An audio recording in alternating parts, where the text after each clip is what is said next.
Prisão! E aí, quem que é o Cicerone, né? Com vocês, Renan Santos!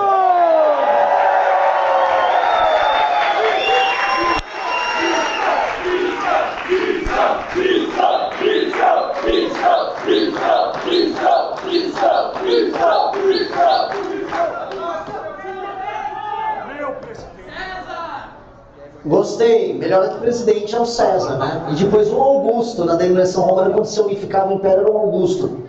Boa noite, Santos! Estamos aqui em território do primeiro comando da capital, não em território brasileiro. Estamos aqui em um dos 5 primeiros lugares que nós vamos retomar na nossa guerra contra o crime organizado. Eu vou voltar aqui durante a campanha, quando candidato a presidente, e depois eu só retorno aqui com helicópteros, com a polícia militar e com a participação também das Forças Armadas para tirar o Comando Vermelho do Morro, para tirar o Comando Vermelho do Porto Santos e para libertar vocês dessa maldição desse crime organizado vagabundo que toma a região de vocês. Eu venho aqui primeiro para fazer amigos, depois para ganhar a eleição e depois eu venho para cá para matar. É ou não é, caralho? É isso que nós vamos fazer. Espero deixar as águas da Baixada Santista cobertas de vermelho com o sangue desses vagabundos que matam vocês. É isso que nós faremos com ele. Os policiais terão o direito de vingar os policiais que caíram, companheiros de farda deles, lutando contra o crime organizado aqui. É isso que eles terão o direito de fazer.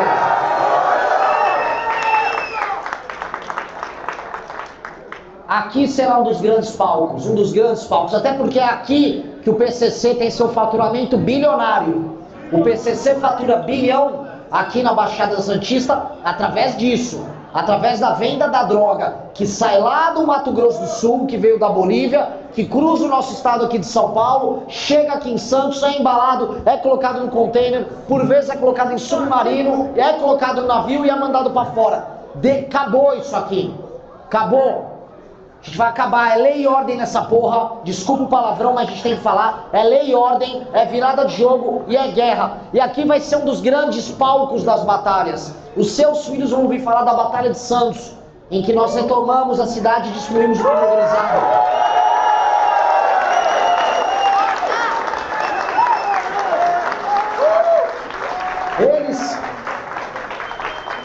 Eles vão ouvir falar nos outros estados da Batalha da Rocinha, da Batalha da Penha, da Batalha de Santa Quitéria no Ceará, da Batalha de Salvador, de todas as batalhas que a nossa geração terá a honra de participar e falar: nós retomamos o nosso país, nós retomamos o nosso país. E é isso que eu estou fazendo aqui.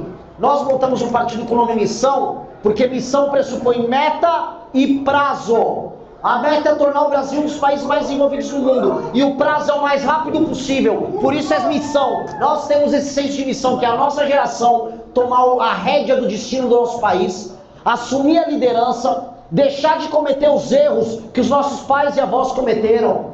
Nossos pais e avós foram iludidos pelo projeto PT, foram iludidos pelo projeto Bolsonaro. Chegou a nossa vez. E nós precisamos que eles sejam generosos com a vontade de vocês.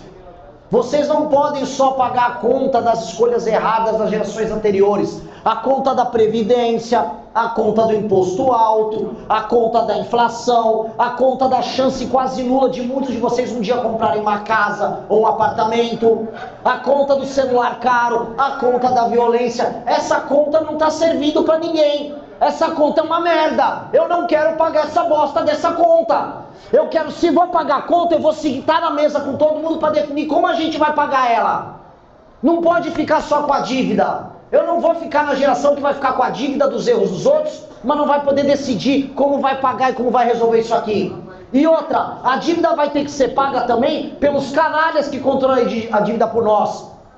Pelos inúmeros líderes políticos do passado, pelos partidos, pelo judiciário, pelas famílias oligárquicas que mandam no norte e nordeste do Brasil. Esses caras penhoraram o futuro de todos nós em prol do presente gostoso deles. todos ricos, todos vivendo como nababos, de maneira tranquila, todos fazendo negócio entre si.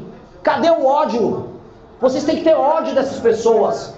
No Nordeste eu andava e as pessoas mais simples cultuavam o político que roubava elas. Elas não tinham ódio desse político, elas amavam eles. Como eu vi em Recife as pessoas amando o porco do João Campos. Como eu vejo em Sorocaba amando o vagabundo do Manga. Como eu vejo no Pará amando o vagabundo do Barbalho. Nós não temos que ter amor por ninguém. Nós temos que ter missão, meta e prazo, senso de urgência. E isso aqui é o projeto da nossa geração. Essa primeira eleição que nós temos que trabalhar para ganhar, não é para participar. Eu não sou Miss Universo que estou vindo aqui para falar a palavra bonita e o importante é competir. Não é. Vamos lutar até o fim para ganhar. Vamos ter menos recursos, vamos ter menos tempo de TV, vamos ter a desconfiança da imprensa, a desconfiança das pessoas com grana, mas vamos ter mais raiva do que eles. E vamos ter mais criatividade, e vamos ter mais inteligência. E vamos derrotar eles porque nós seremos melhores. É isso que cabe, esse é o papel da nossa geração. E isso, veja só, une o país. Que o país é dividido, a polarização. Quando você tem o seu celular roubado, não importa se você é de esquerda, de direita, se você veio do Nordeste, se você é do Centro-Sul, seu celular é roubado do mesmo jeito. Eu vi a galera pistola com o celular roubado no Maranhão, no Ceará, em Santa Catarina. Então quando eu enfrento o inimigo certo, eu mudo o país. Não tem questão racial, não tem questão de classe, não tem posição, não tem nada. Se você faz o que é certo fazer, as pessoas olham e falam, ok, é um caminho. E é por isso que nós começamos a crescer entre os mais jovens, seja no Nordeste, seja no Sul. E aí os especialistas começam a falar, que estranho, deve ser que ele tem um discurso para jovem. Não, eu só estou falando do básico, eu estou falando do óbvio. Nós falamos o óbvio, as pessoas ouvem o óbvio e as pessoas começam a decidir pelo óbvio. O nosso discurso não é diferente, ele é apenas óbvio. Só que no país do absurdo, o óbvio é novidade. Dizer que bandido tem que ser preso ou morto, nossa, que novidade. Hello, a humanidade inteira pensa isso sobre bandido. Não é nenhuma novidade isso aí. Dizer que as riquezas naturais do Brasil têm que servir ao crescimento do Brasil. E que nós temos que olhar, por exemplo, para o tema das terras raras, de modo a não vendê-las para, parabéns americanos, façam bom uso. Como o bosta do Flávio Bolsonaro falou, ele foi no CPEC, lá em Dallas, nos Estados Unidos, falou, olha, as nossas riquezas vão servir muito para vocês americanos. Aí os americanos assim, que otário, tá bom. Sério, eu conheço muita gente que estava lá no CPEC, eu falo com a direita americana, eles falam, nossa, assim, tem muitas pessoas que puxam o saco dos Estados Unidos, mas ninguém é igual aos Bolsonaro. Eu também acho. Então, não pode ser esse approach sobre as terras raras. Também não pode ser o entreguismo chinês do Lula, que quer que a China faça toda a área de infraestrutura no Brasil, possa comprar terras, vocês sabem disso, né? A China quer ter acesso às terras, que aí ela planta, ela faz a ferrovia, ela leva tudo para fora, leva minério, leva terra rara, leva agricultura, e a gente fica aqui torcendo para a Copa do Mundo. Porque o Neymar, menino da vila aqui de Santos, vai ou não vai pro campo? Eu não quero saber se o Neymar vai pra Copa, eu quero saber se todos os amigos do Neymar vão pra cadeia, caralho. É isso.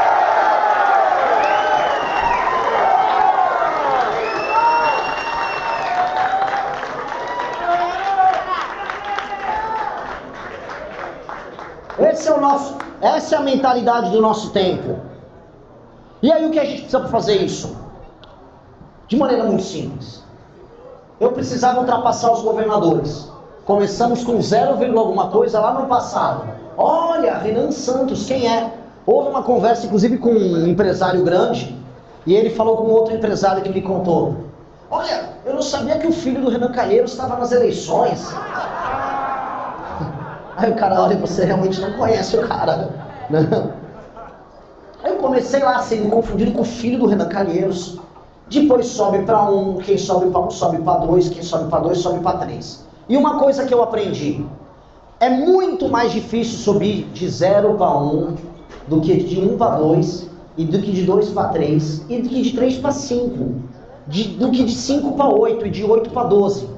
O que eu quero dizer é, os primeiros crescimentos, sair da inércia é mais difícil. Você tirar você tenta empurrar uma cômoda, se a cômoda está parada, a energia para botar ela em movimento é muito grande. Depois que ela está andando, você vai com ela, certo? Tirar essa energia, que é fazer a nossa causa crescer, a gente já conseguiu. A gente está batendo, de acordo com a pesquisa Atlas, 6% praticamente. E isso...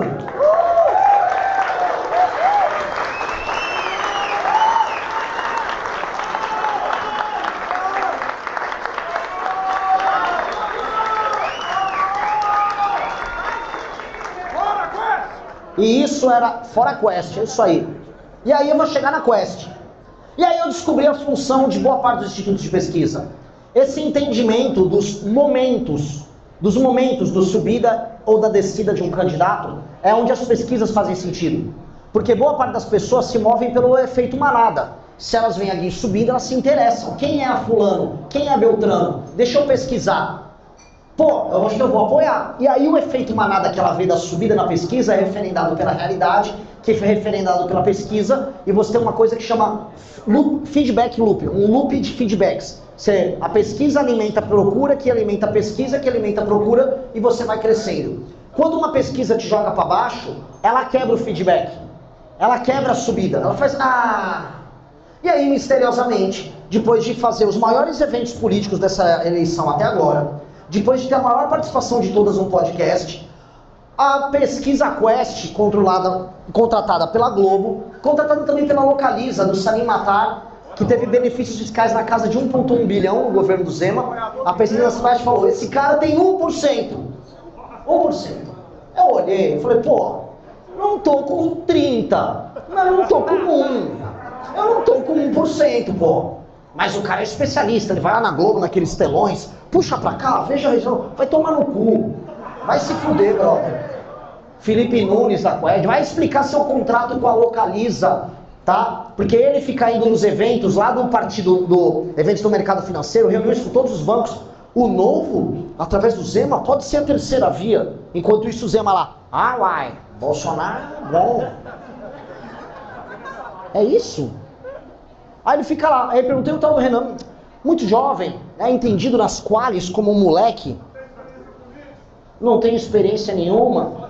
Não, dito isso, já derrubei uma presidente, sou presidente de um partido político.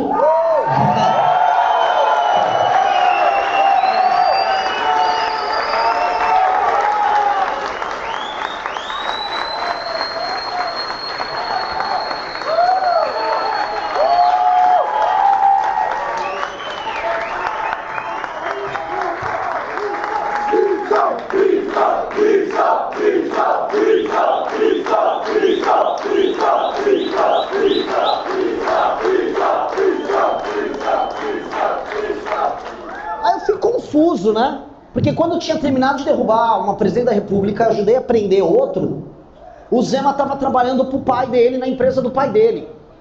E esses caras dizem, não, esse cara tem experiência. Enquanto eu estava fazendo isso, o Flávio Bolsonaro estava fazendo rachadinha no gabinete e comprando imóveis em dinheiro vivo e, obviamente, fazendo um trabalho muito sério no comando da Copenhague do Rio de Janeiro. Uma salva de palmas para Copenhague do Rio de Janeiro.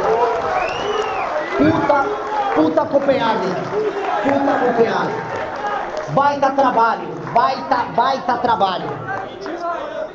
Nosso amigo Aldo estava trabalhando no governo da Dilma. Enquanto isso, nosso amigo Lula estava na cadeia.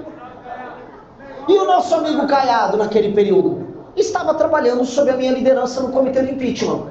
Oh, bacana, foi útil. Veja só que legal. Nessa lógica, quem teve experiência política relevante nos últimos anos fui eu, com todo o respeito aos demais.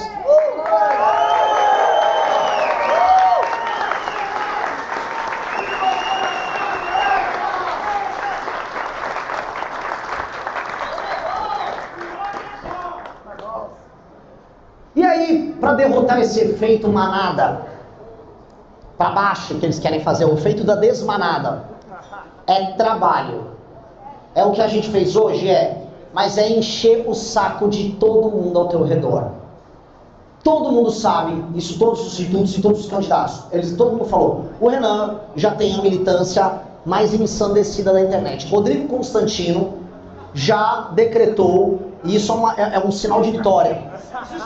Ele já decretou que nós somos bots. A partir do momento que um militante é decretado como bot, significa que ele é numeroso. E em geral significa que ele existe também. Quem não tem militância chamada de bot, em geral não tem militância. E nós já estamos sendo chamados de bots, grande notícia. Nós já somos percebidos como os mais chatos por eles. Ai, insuportável essa militância do MBL. Quando era com eles era gostoso, né? Quando era com eles cancelando a gente, eles eram numerosos, aí era legal. Agora nós somos os bots. Ai, escuta esses MBLs insuportáveis. Né? Gostou. Quando eles tinham militância numerosa, aí ele não era ninguém insuportável. Como diria a banda CPM 22, o mundo dá voltas. Mas, fazendo esse trabalho muito persistente, chato, e o trabalho quem nós estamos mais fracos? Ainda entre as mulheres, ainda que, olhando o evento hoje, e nosso Arthur Duval conhece muito do assunto, dá para perceber que aumentou o número de mulheres, uma salva de palmas para as mulheres.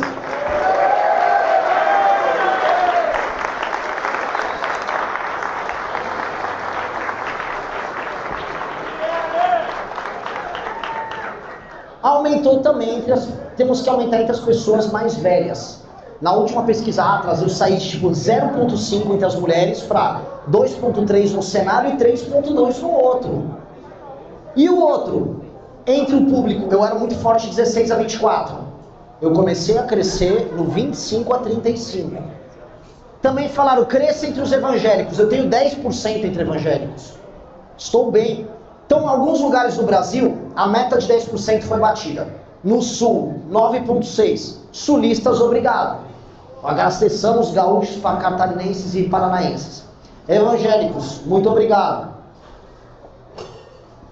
Homens jovens, 30% entre homens jovens, muito obrigado. Agora temos que buscar as pessoas mais velhas. E nós temos que começar... Olha lá a senhora, maravilhoso.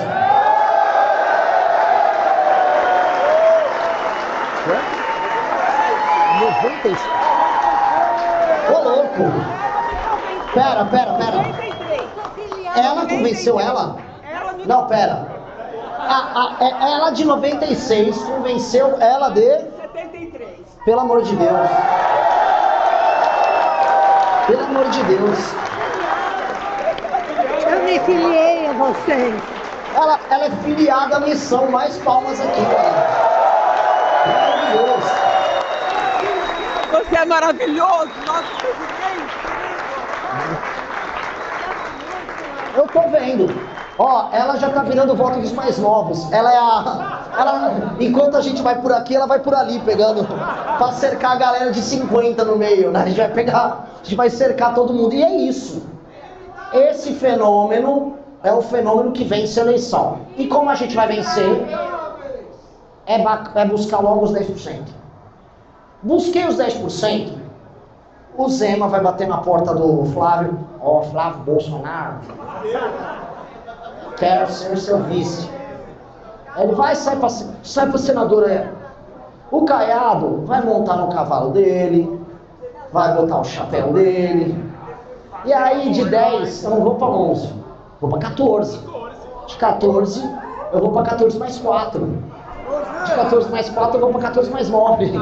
E aí nos debates, eu não sou o Arthur Duval, mas eu sei falar português e tenho um QI maior do que 100. Tenho algumas propostas boas e não tenho problema de disenteria em ambientes públicos. Então, acho que vai dar para dar um trabalhinho para os meninos ali. E fazendo isso, estamos no jogo. Então o que a gente precisa? Nós temos um plano. Preciso buscar os 10% logo. Buscando os 10% logo, duas coisas vão acontecer. O Brasil inteiro vai descobrir a gente. E 2, os ataques vão ser cada vez mais canalhas. Só que aí tem um probleminha. Todo mundo já fez todos os ataques contra nós nos últimos 10 anos. Não tem mais o que atacar. Já reviraram a gente de cima para baixo, de baixo para cima. Agora tá cogumelos alucinosos. Eu falei, calma aí, eu falei isso no fogo já. Fique tranquilo, não tem nada demais. E aí?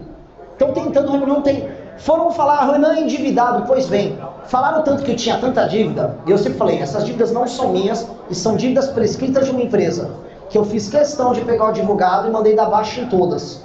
Então agora eu vou para a eleição com nada aparecendo no meu nome, zerado. Zerado, não vai ter nem dívida para falar. Vamos falar o quê? Que eu não tenho experiência? Que o Kim joga Dota? Que o Arthur é chegado no almoçoila? Desculpa, não tem o que falar. E aí nós vamos pegar eles. Então nós temos um plano direto e reto. Eu preciso rodar o Brasil, preciso montar uma chapa braba, que nós precisamos eleger muitos deputados.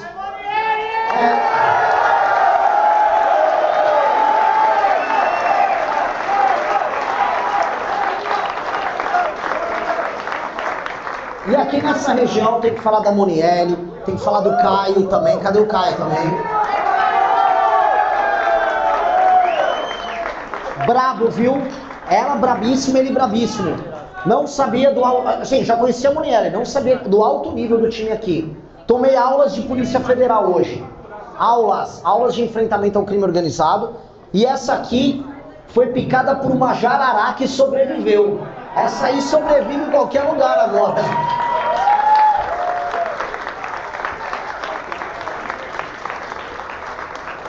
E todo o resto do time incrível que nós temos. Então o que eu posso falar para vocês, nós estamos muito no jogo. Finalmente, as pessoas em posição de poder, me refiro ao pessoal com dinheiro, começaram a olhar e falar, acho que tem que falar com esse Renan. Então começando a vir conversar. É importante que aconteça. É importante que conheçam o nosso projeto. E o que eu falo para vocês é tudo que eu digo aqui em cima do palco, eu digo para eles nas reuniões. Porque o nosso plano, ele é brutalmente honesto, e brutalmente verdadeiro, e brutalmente simples. O nosso plano é auto-evidente. Não tem o que esconder. Se eu sentar com um banqueiro, eu vou falar exatamente o que eu falei aqui. Porque a solução para o Brasil é muito óbvia. E por que a gente não faz o óbvio? Por quê? O problema, e eu vou agora evocar para encerrar aqui, para passar a palavra para outras pessoas e depois abrir para a pergunta. Quando o Trotsky, vou citar um comunista, para o Rodrigo Constantino ficar feliz. Comunista, essa mulher, o Dirceuzinho. Aliás, envelheceu muito mal o Dirceuzinho. Zé Dirceu me imitando, ele que é o Renanzinho do PT, né? Envelheceu mal. Mas o Trotsky, quando ele viu que a Revolução Russa terminou em Stalin, ele começou a escrever sobre a crise. Ele falou, olha, o partido que fez a Revolução, ele se deteriorou e a Revolução virou burocracia. E ao virar burocracia, a Revolução morreu. A crise da Revolução Russa era uma crise de liderança. E ele avisou, se resolvermos a liderança, a gente volta a puxar o espírito da Revolução. Voltamos para o Brasil. Nós tocamos uma revolução em 2015, 2016. Foi político preso, empresário corrupto preso, as pessoas iam nas ruas para defender a agenda. Houve uma revolução. Aí o nosso Stalin ascende ao poder, o Bolsonaro. E aí todo mundo vira burocracia. O que é virar burocracia? É esse monte de mamador. Olha só a hipocrisia da esquerda! Com mandatos absolutamente inúteis. Campanhas inteiras sendo tocadas só para você puxar o saco do político certo, ganhar um cargo e ficar girando nisso. A revolução virou burocracia. O que nós temos que fazer? Se há um defeito de liderança, substitua a liderança. E é isso. Nós vamos trocar a liderança e ao ter a liderança certa, a gente faz o óbvio. E o óbvio vai dar resultado. E nós tornaremos o Brasil, daqui a 30 anos, uma das 5 maiores nações do mundo, que é o que nós nascemos para ser. Muito obrigado.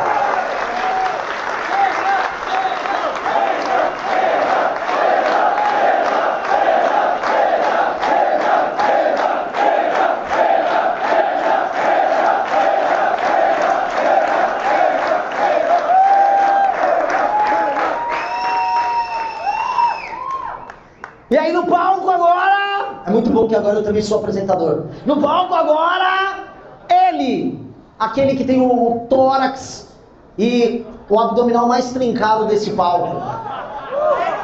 Aquele que toca a bateria como ninguém. Aquele que é guiado pela sua testosterona. Simplesmente Arthur Moreno Novaes.